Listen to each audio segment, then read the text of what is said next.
those of you here, and to those watching us live on TV Tacoma and streaming us live on the web around the world, welcome to the 2014 Relay for Life of Tacoma Luminaria Ceremony. For those of you who have never been to a relay, this is the remember portion of our 24 hours. This is the time when we will stop and remember why we are here. We have a very special speaker here to share his reason for being here. He is the Oregon State Volunteer of the Year. He is from Coos Bay, Oregon, and his name is Grant Krim.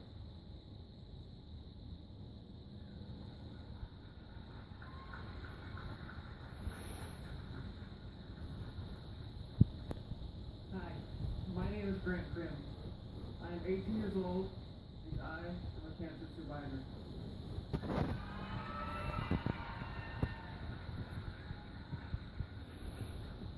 Last year I was honored to be chosen as a hero of hope for the American Cancer Society's Great West Division. My experience with the American Cancer Society and Relay started when I was very young. I was only 22 months old when my parents found out I was sick. After months of doctor's visits, CT scans, and misdiagnosis, an MRI revealed that I had a brain tumor. The vomiting, balance issues, unexplained weight loss, and excruciating pain I suffered could finally be explained. That was the start of my journey as a 3-time cancer patient. The last 15 years of my life have been filled with doctors, hospitals, procedures, surgeries, and chemotherapy. Like my Aunt Kim so perfectly explains, I felt like I was donating my body to science while still trying to live in it. In the early days of my treatments, my parents didn't have a lot of money, or were being bombarded with medical bills. The expense of driving to Portland for my oncology appointments was getting to be a lot. Treatment can be financially devastating for many families, and my parents didn't know about ACS the first time I was diagnosed.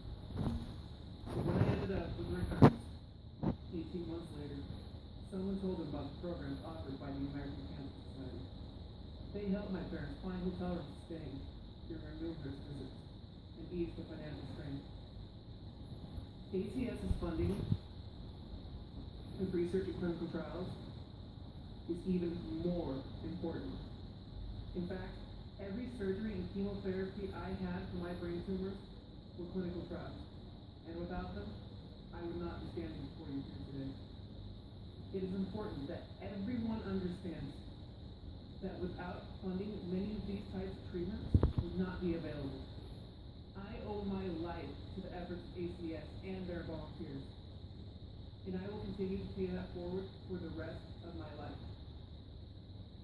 Like I said, I was first diagnosed when I was 22 months old, then again when I was 3.5. Began when I was 12 years old. It was during that time that I found myself battling with my sight too. I struggled with all the chemo, the sickness, and I really struggled with the loss of most of my vision. Relay has helped me to cope with that, and the people I relay with have become family. So why does Relay inspire me so much?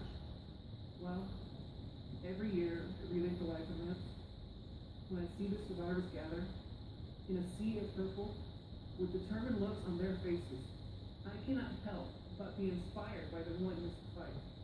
Their loved ones line the track, clapping and cheering them on. And each and every year, I know in that moment that I need to be more involved. My need to make a difference is renewed. And no matter how tired I may get, I know that I will spend another year fighting with other volunteers to save as many lives as we can. It doesn't matter what I may face in the coming years. I will never, ever give up. Dealing with cancer can leave you with visible and not so visible scars. But deciding how you will deal with that can make or break you. Perfect example of this was my best friend, Natalie Hill. We met through a relay and immediately clicked. There were things we could tell each other that other people just didn't understand. Nat was one of those people who was larger than life and refused to let her cancer diagnosis defeat her. No matter what was going on in her life, she always had an infectious smile on her face. Faced with the reality that her diagnosis was terminal, she decided that she was going to live each and every day to its absolute fullest. She was not going to just give up. Natalie continued to strive for excellence in everything she did. She planned for her college education, continued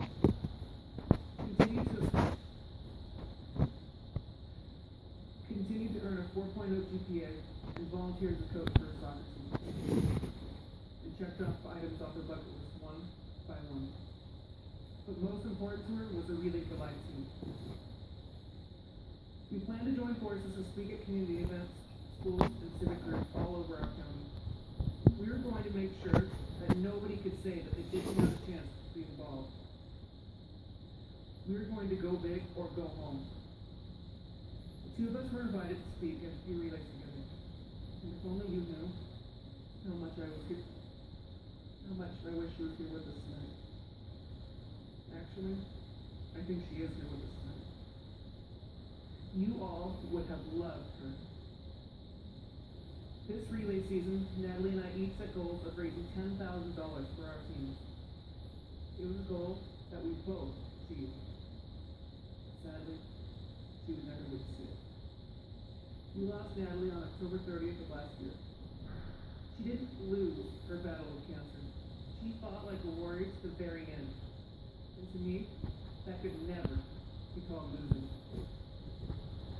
Cancer took Nat's leg. It slowly took her breath and eventually took her life. But Natalie never let cancer take her spirit. She spent her last days worrying about her soccer and relay teams and making sure everything was in order. She had the heart of a volunteer. I know there are probably a lot of people who get sick of hearing us ask for their donations, but I also know that the odds are pretty high that most of them have been affected by cancer in one way or another. Cancer is a disease that does not discriminate. It is a disease that knows no age, no gender, no religion, no race, no sexual orientation, and no politics.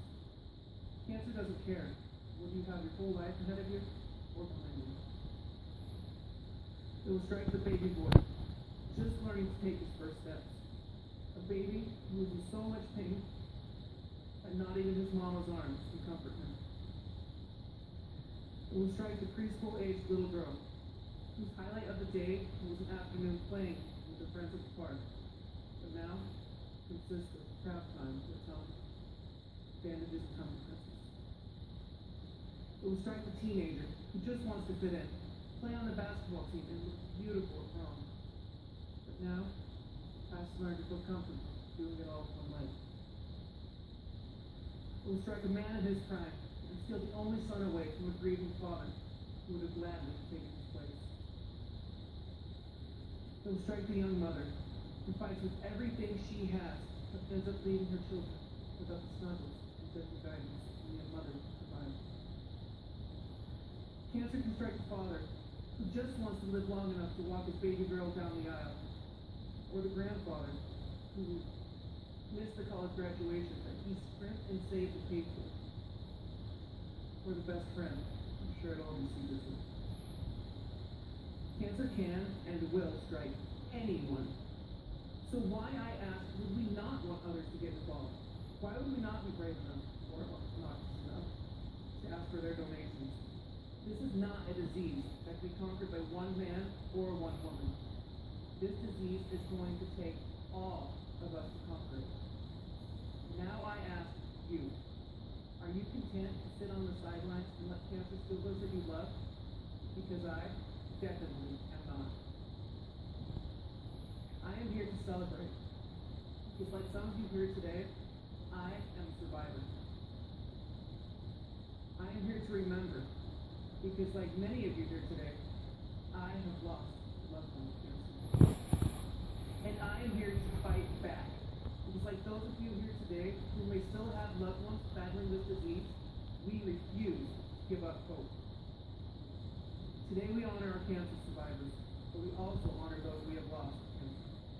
We all know someone, a good friend, a mother, a father, sister, brother, aunt, uncle, cousin, grandparent, who is not here celebrating with us because of this devastating disease. To those we have lost, we remember you and fight on for those who follow. With every step we take on that track tonight, we are providing hope to those who may have lost it and encouragement to keep fighting for those who still need it. Relayers illuminate the darkness that a cancer patient faces and serve as a reminder that they are not alone in their battle. So thank you for that. And remember that not only are we relayers, we are hope. Thank you for having me here tonight.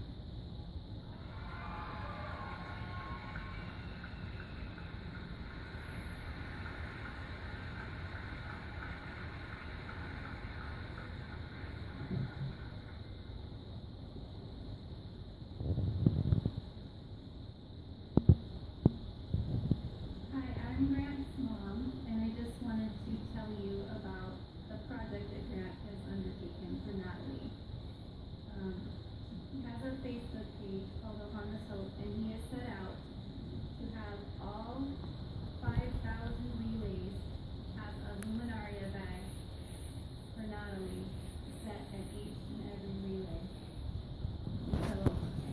So far he's covered a lot of the country, and then they take a photo of it and post it onto the page. And so it was only fitting that, of course, we have one here in Tacoma for her. So I'm going to light it, and Grant's going to go and place it down on the track.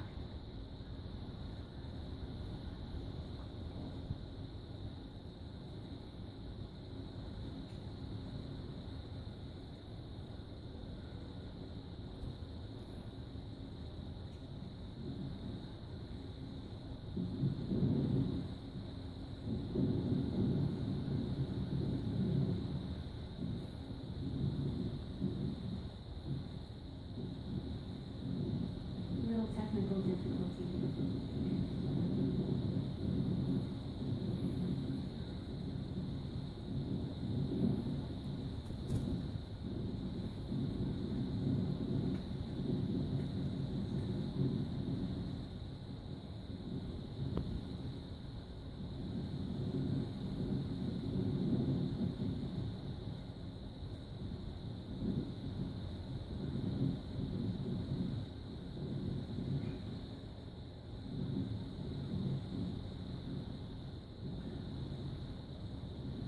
Remember,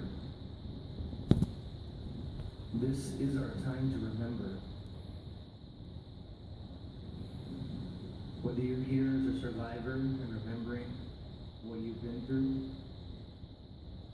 whether you're here remembering somebody you have lost to cancer, or whether you're here supporting one of those people, now is going to be our time to remember.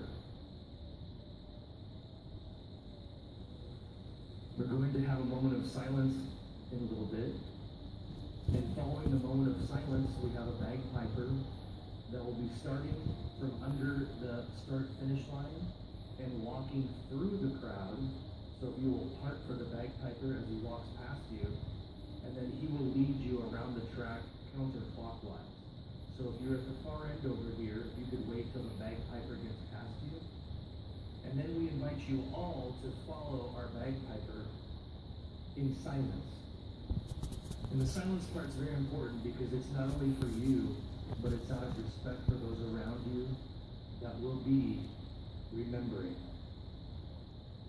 Following the first lap, we will play some quiet music to enable you to continue remembering and be with your thoughts. And then following that, we will start to bring the music up for our Spirit of Relay ceremony. So at this time, I invite everyone to have a moment of silence to remember.